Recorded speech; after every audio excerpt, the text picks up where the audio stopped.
strength of ASEC has been you. I want to thank our board members who are here.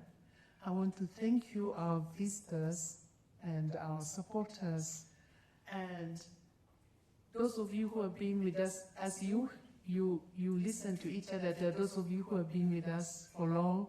There are those of you who are getting to know us for the first time. What ASEC needs from you is the continuous support, prayerful support, but also the resources that we need.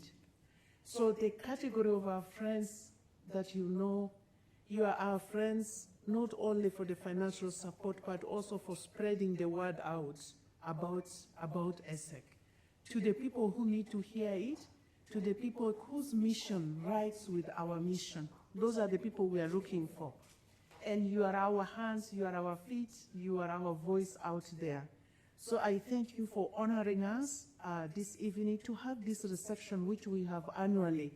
And during this program, we are going to be having two of our board members speaking to us, Dr. Mary Gautier and Don. The way you're looking at me scared me.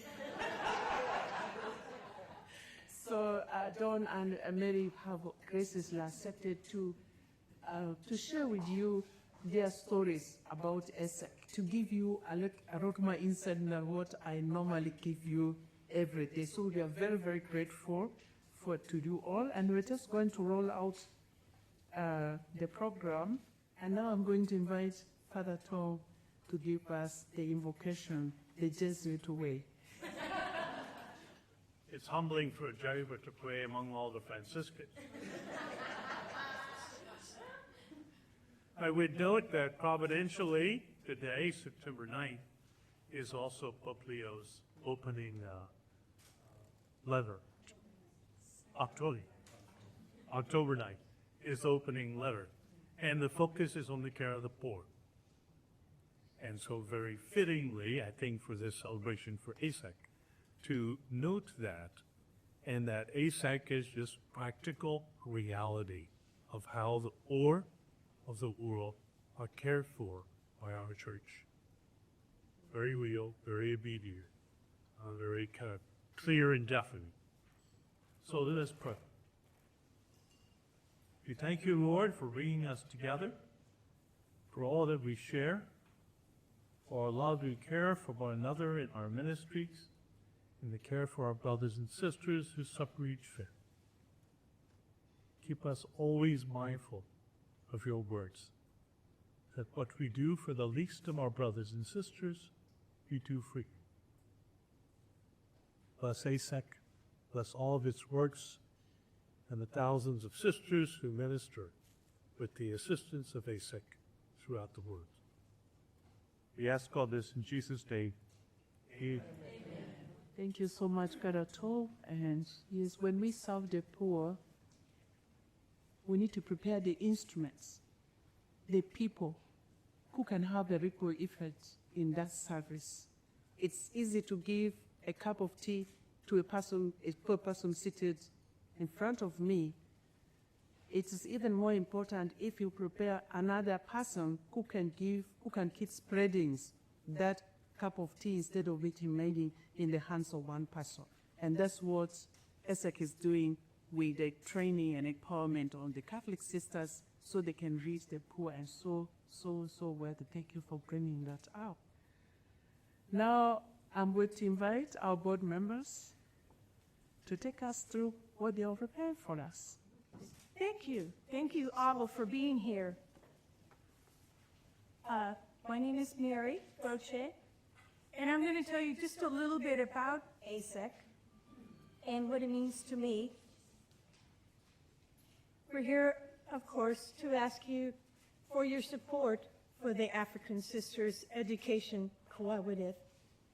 You need to know what it is. We're an organization that facilitates access to higher education for sisters in Africa. And I first learned about ASEC through CARA when I was an employee there, and they had a number of sisters from ASEC come to CARA for 6 months at a time to learn about how to conduct applied research, which they then took home with them and continued with it, and continue with it to this day. They're doing marvelous, marvelous things. CARA just published a book last year of the research that these sisters are doing already. It's the lows and vishes all over again. So when I retired for CARA, I joined the ASEC board. It's like a natural progression. So ASEC was established in 1999 by the leaders of 4 congregations of sisters in Pennsylvania, as well as the presidents of the colleges and universities that they sponsor. And the organization grew out of a passionate desire on the part of these leaders to help the sisters in Africa, and also in response to the request from the leaders of those congregations in Africa to help them in educating their sisters. So you might ask, why sisters in Africa? Why would these sisters in Pennsylvania be concerned about sisters in Africa?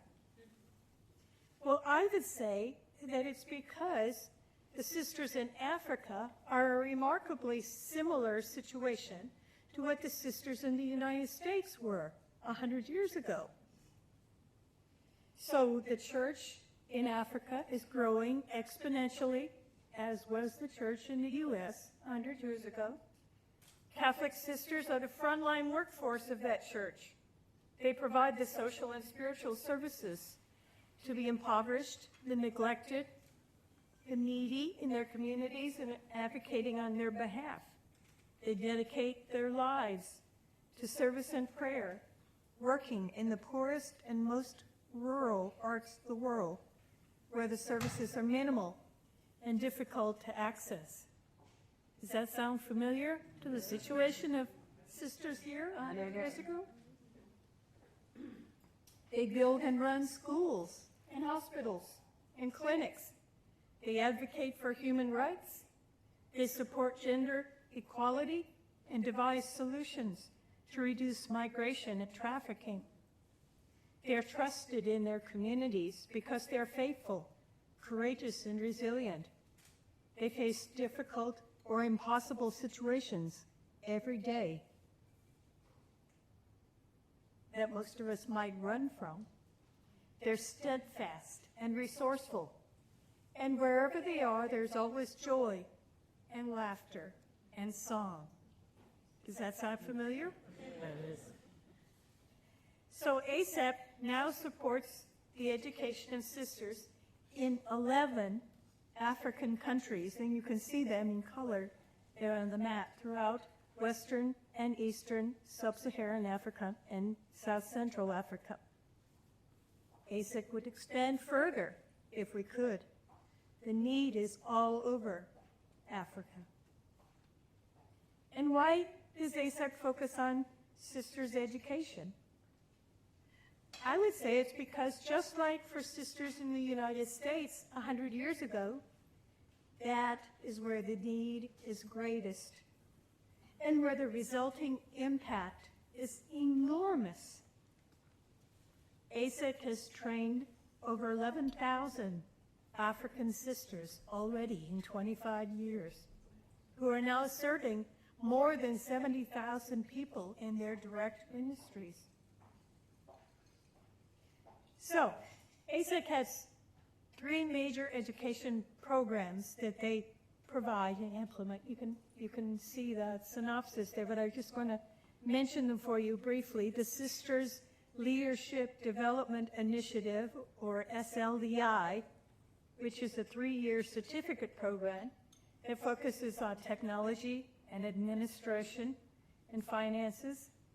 I myself was privileged to attend the SLDI graduation in Nairobi, Kenya last December, where I was awarding certificates to 118 proud SLDI graduates. It was such a joy to see such committed and eager students who could see a useful application for virtually every component of what they learned. So since its inception in 2007, nearly 7,000 sisters have gone through the SLDI program. And now ASEC is offering the program in English and in French, because in Cameroon, half the country is French. There's the Higher Education for Sisters in Africa, or HESA program. This is a college-level diploma and degree program that ASEC offers.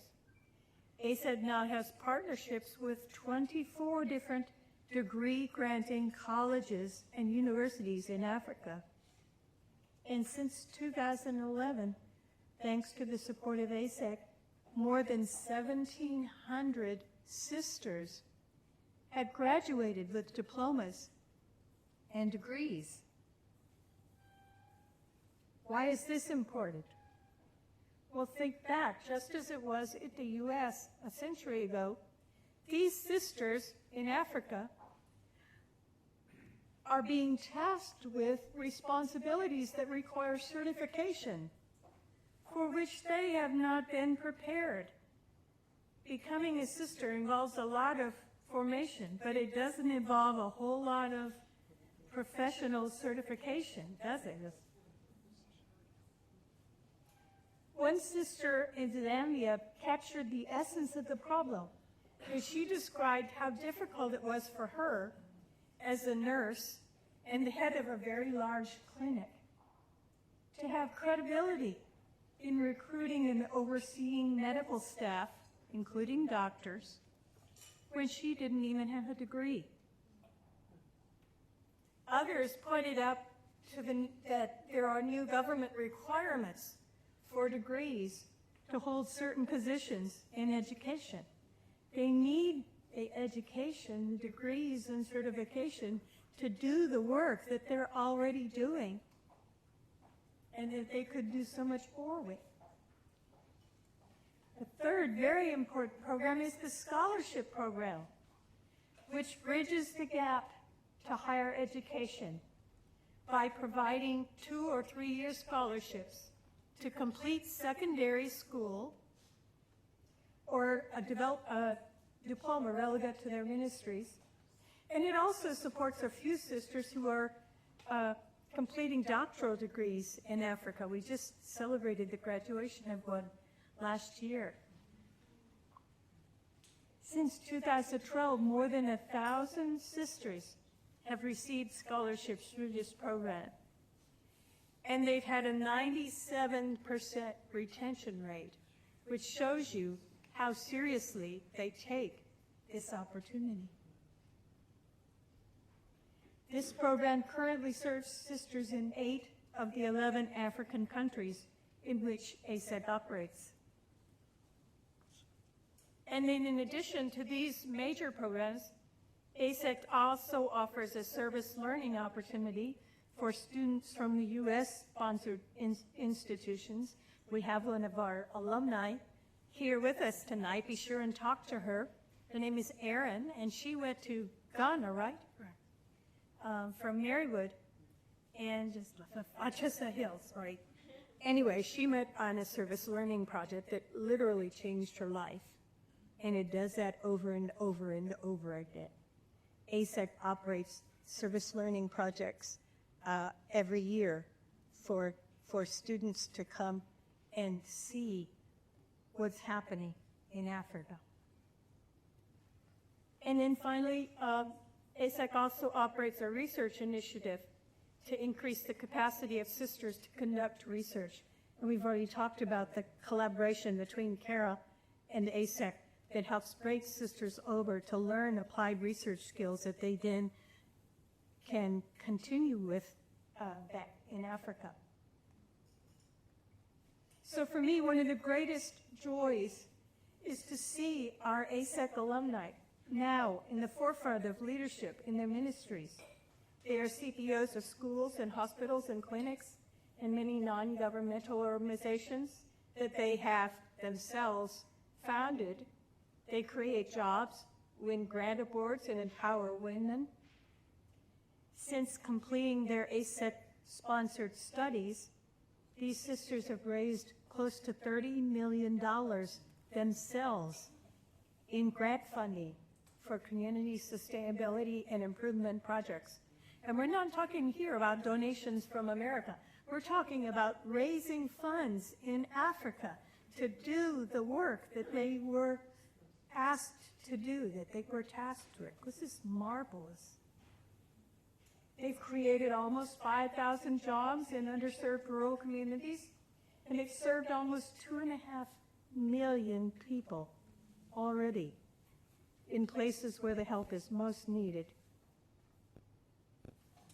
I'm going to share with you just very, very briefly the story of one of my personal superstars, ASEC superstar that I know. Her name is Sister Clarice Rumjika Jawo. She's an SSG.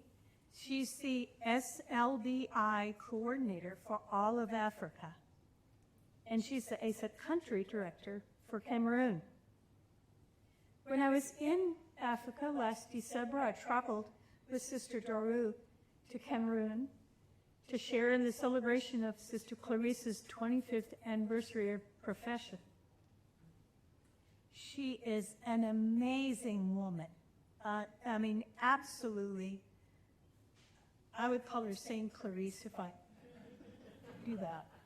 But I want to share with you just one little tidbit from that enormous celebration of her life and ministry. So she took several of us, a couple of carloads, on a field trip. And I mean a field trip. We went out into well beyond what looked like civilization to me. We went out into the fields. She wanted to show us a new project of hers. The diocese had provided the land. She herself had arranged the financing.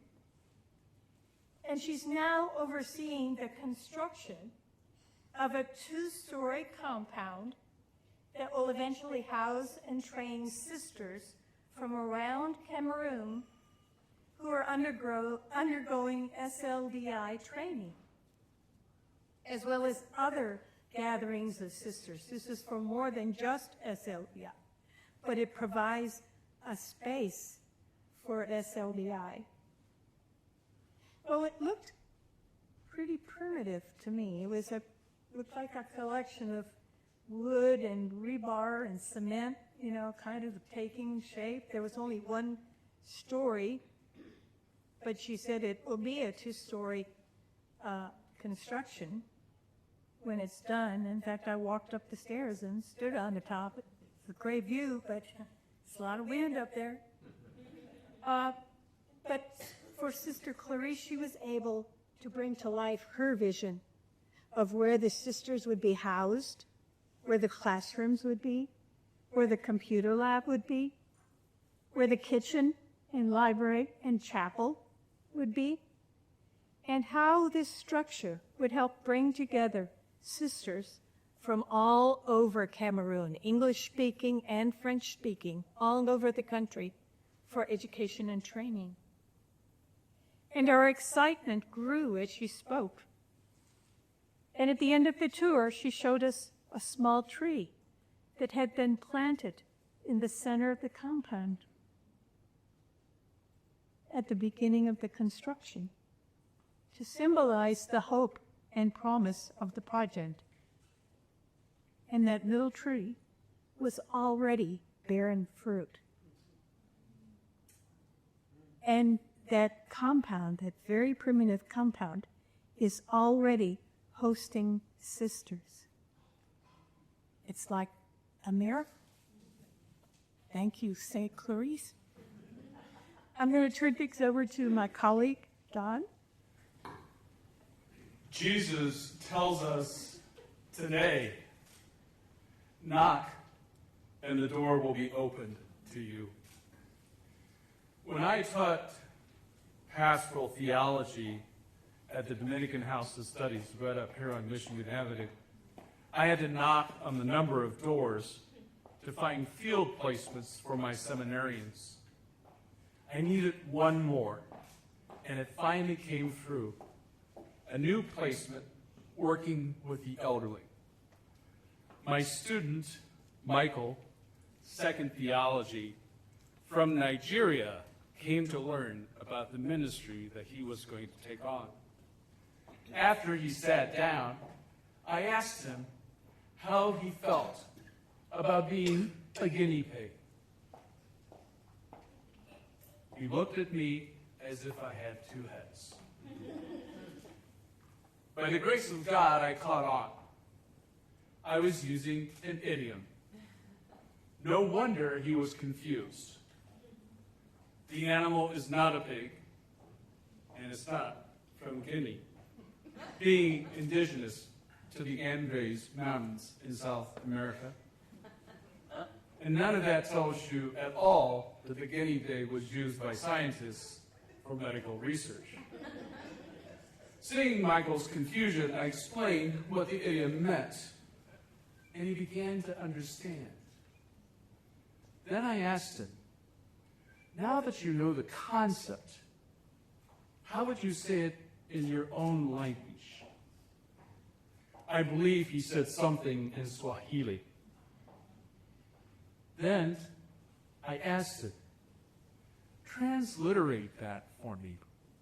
What did you say in your language? Put it in English, word for word. He thought a moment and he said, one who opens the door first. I'm going to tell you about Sister Maureen Chalamala.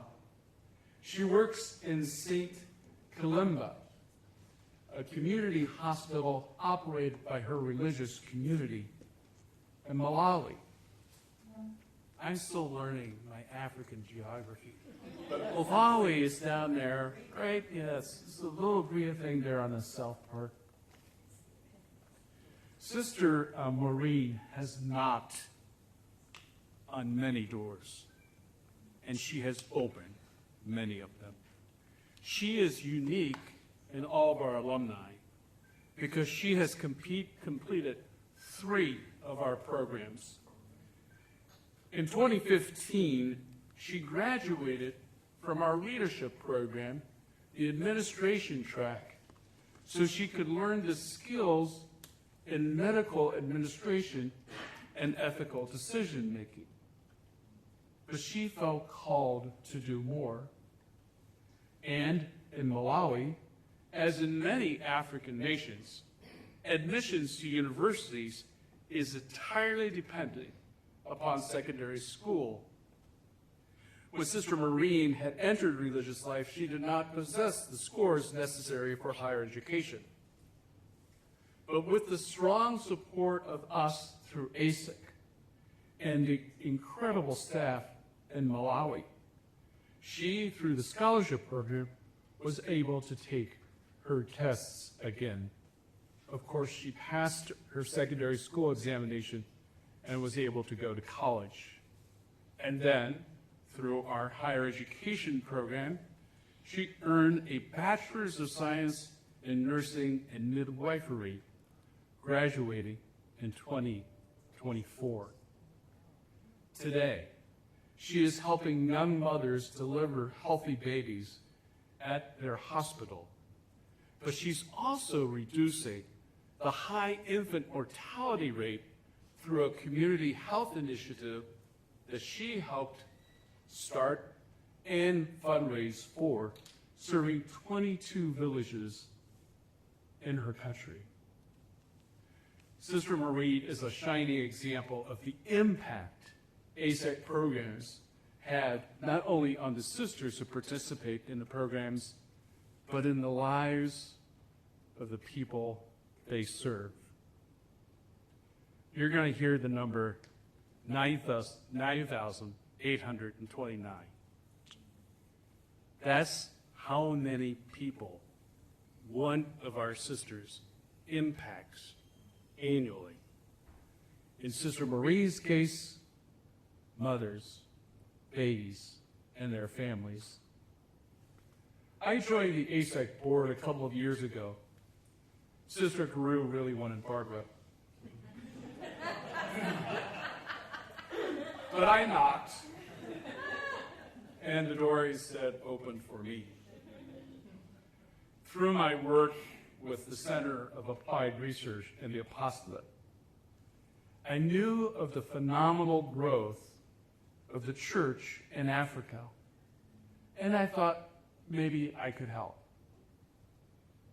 And then I met the sisters, the founding mothers of ASEC, with the vision of how sisters here in the United States could help the educational needs of sisters in Africa. I met the sisters on our board. Sister Regina was my boss last year. She was the chair of the academic committee. Religious sisters have got a powerful and positive influence on my life. Sisters helped me. The church in Africa deserves the same. Here's the offer. Help us find people who will befriend and support the education of one of our sisters. Their world, your world, my world, suddenly becomes bigger. Life becomes less complicated. And through our sisters, you will give heart and hands to hope for over 9,000 people every year. Dawn and I want to challenge you to make a pledge in support of this work. Prayerfully, thoughtfully, or maybe impetuously. Remember that training just one sister in Africa translates annually into 9,829. for each sister. Mentoring 68 individuals. For each sister. And creating 12 jobs.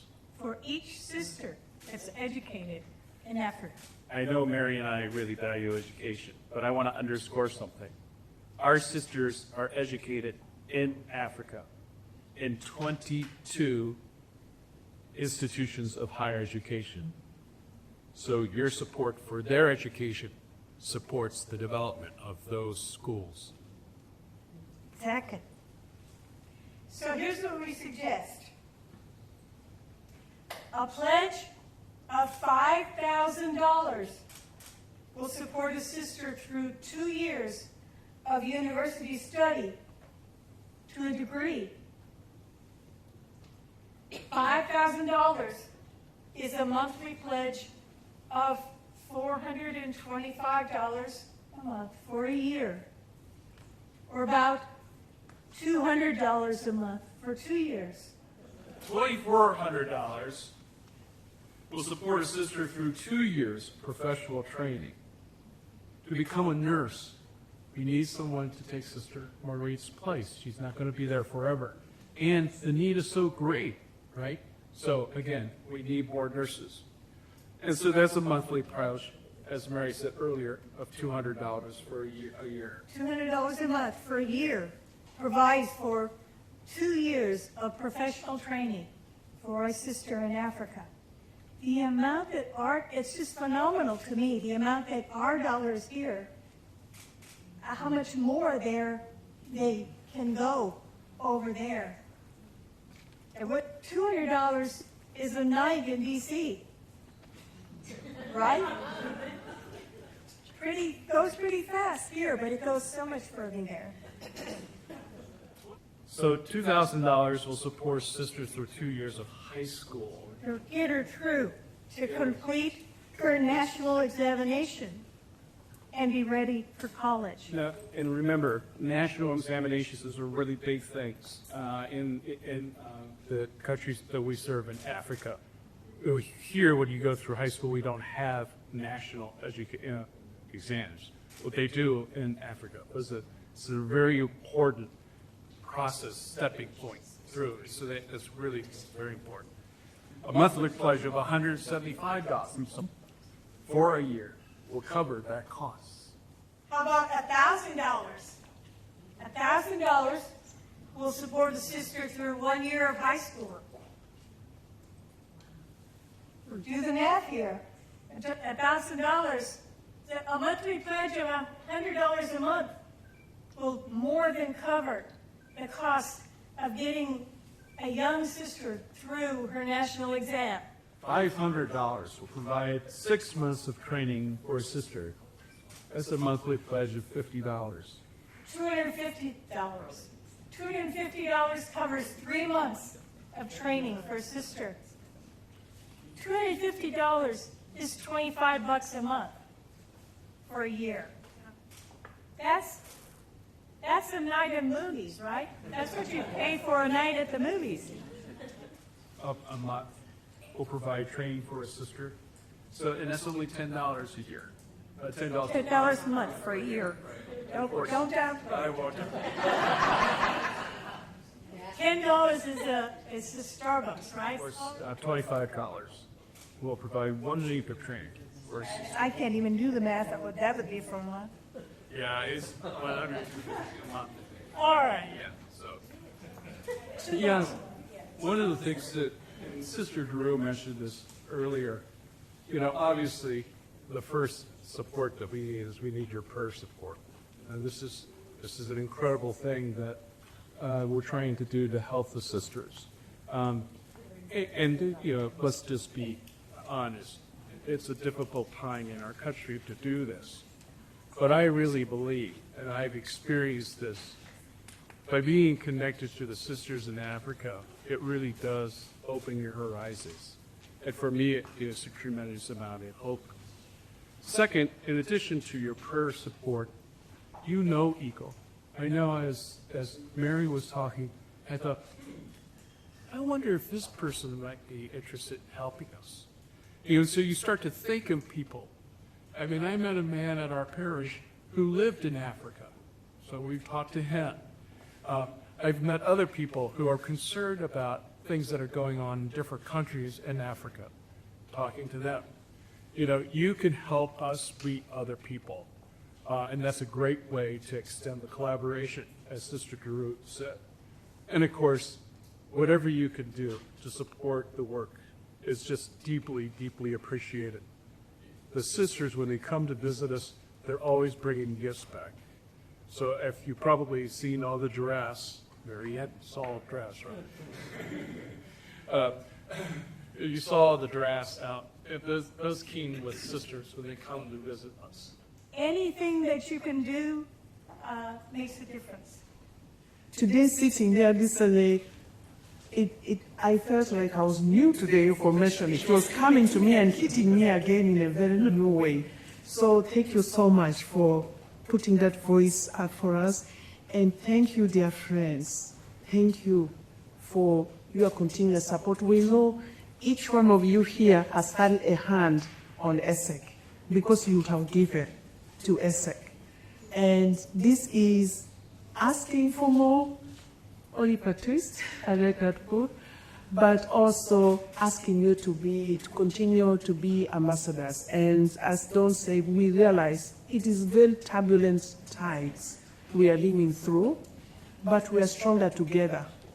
Because when there is turbulence, if you hold each other, then we don't collapse. Yes. And in this Jubilee year of hope, hope becomes meaningful when we are able to start the storm. Because adversaries and those who do not have good heart trying on creating fear, and so that we can, back, what do they call it? Retreat? You retreat. But with hope, you stand your ground and don't retreat. Because there is a mission to accomplish. And that mission is bigger than any human being or any situation. And behind us, there is our big God who supports us. And of course, being sons and daughters of the same God, we support ourselves and we move on. And so I want to thank you sincerely for your time and for being here with us. And special thanks to the sponsors of this. Yes, special thanks goes to, of course, our host, Father Ramsey, who you already met, of the Franciscan missionaries. And we have our platinum patrons, that those who sponsor this event, the Society of the Holy Child Jesus. Thank you, our Trappist-in nuns, and of Our Lady of Mississippi Abbey. We have our Franciscan Sisters of St. Joseph of Hammer, Sisters of St. Joseph Philadelphia, Sisters of St. Joseph Orange, and we have our Sisters of Bon Chokar, who are here, our great friends too. And all of you, as said, are you're like the big blanket on our back, really. And then we thank Rick Yanarelli, Solomon Gessi, Susan, I picked that for you, and then our mission advancement team.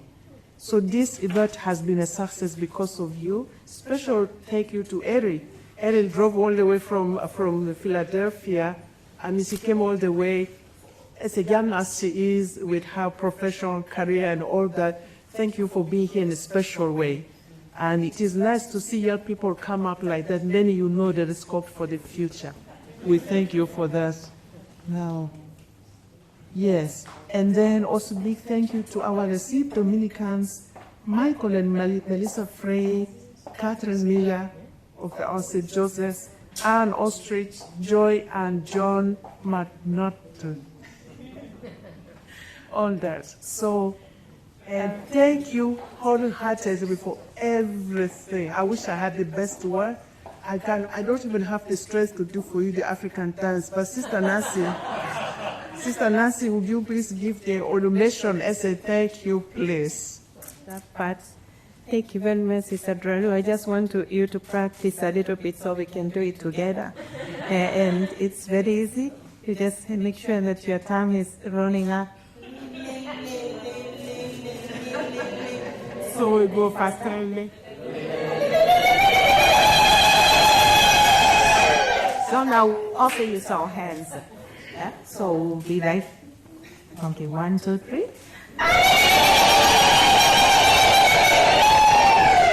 Thank you. We ask the Lord to bless us this night too.